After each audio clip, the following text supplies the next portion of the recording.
Okay, let's go back to cancer for just a moment and talk about the relationship between cancer and menopause hormone therapy, MHT.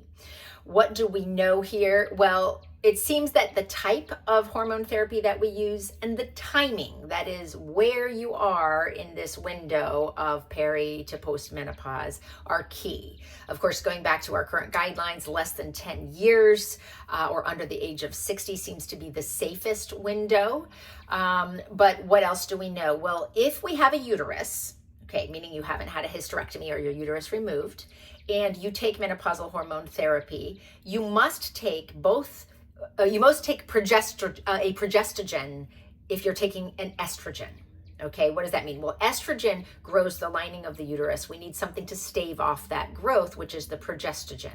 So typically progestogen, which I would recommend a progesterone as opposed to a progestin, which is the synthetic version of a progestogen, it is taken orally.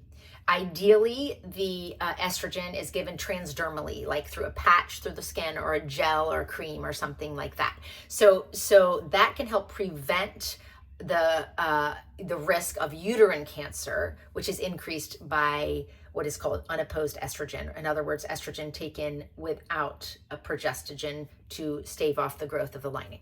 Okay. Hopefully that makes sense. Number 2, breast cancer. So this has been a topic of a lot of concern. And of course, we are limited to the studies that we have. The Women's Health Initiative study is, of course, probably one of the most talked about studies. And what's important to know about that is that it had a lot of good information that taught us stuff, but those women were older than what we're recommending hormone therapy for, which poses a higher risk anyway of all of these chronic conditions.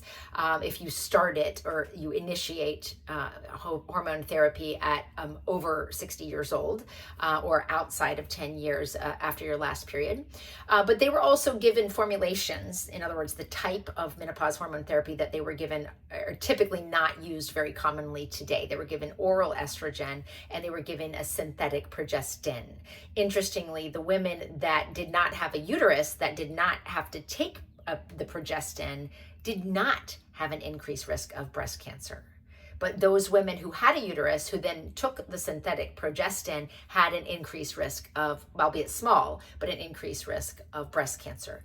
And so many people are pointing the finger to the progestin, the synthetic progestin, and wondering if perhaps that was what was increasing the risk of breast cancer.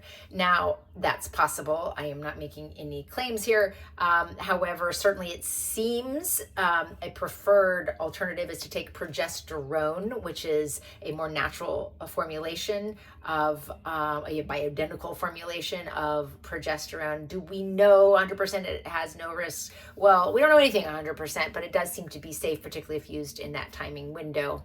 And of course, the estrogen we would prefer to be transdermal generally or through the skin if possible. So that's about breast cancer. That there's certainly more conversations to have there, but generally seems to be safe in regards to breast cancer if given the appropriate type and the appropriate time. Colorectal cancer. Some evidence suggests that menopausal hormone therapy poses a reduced risk that actually might reduce the risk of colorectal cancer. And that is all that I'm going to say about cancer right now and MHT. I hope that's helpful.